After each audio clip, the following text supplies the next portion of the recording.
Вовет. Срца во пламен, со храброст и убеденост. Киднапирање, претепување, затворање.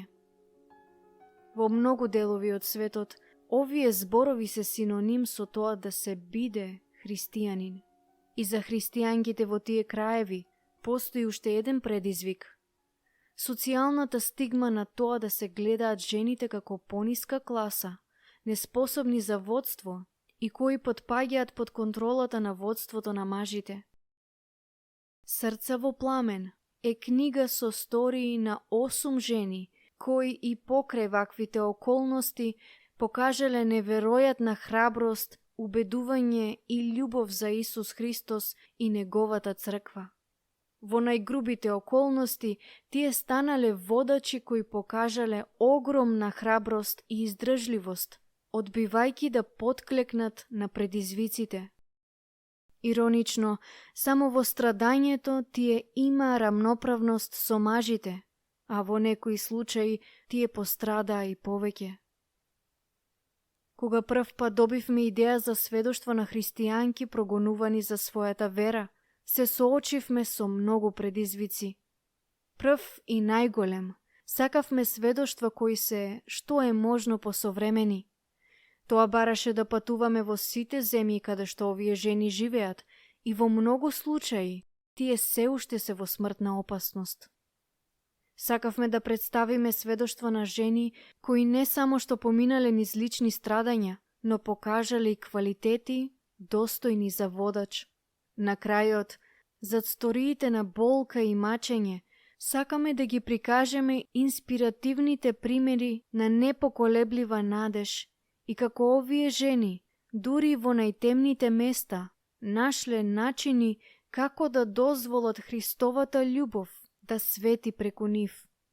Важно е да се напомене дека жените прикажани во Срца во пламен се само мал дел од бесконечниот број жени низ целиот свет кои се соочуваат со слични ситуации.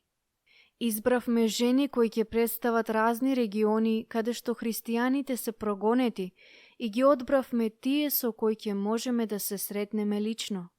Оние кои ги интервјуиравме обично ни посочуваат други за кои веруваат дека ќе бидат подобар пример со подраматични стории.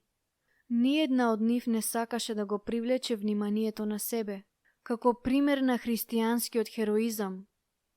Сториите представуваат голема разноликост, додека некои жени биле со години во заточеништво, други воопшто не биле затворени, но преживеале други тешкотии. Нивната возраст е различна како и нивните средини, од христијанство па се до ислам, хиндуизам или атеизам. Но сличностите се уште позачудувачки. Длабока и јака убеденост која што ја турка секоја жена и повеќе од човечките очекувања и способности.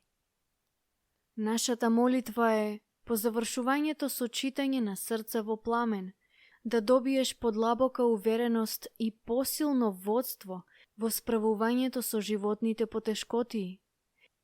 Ако си само воодушевен од овие неверојатни стории, тогаш не успеавме.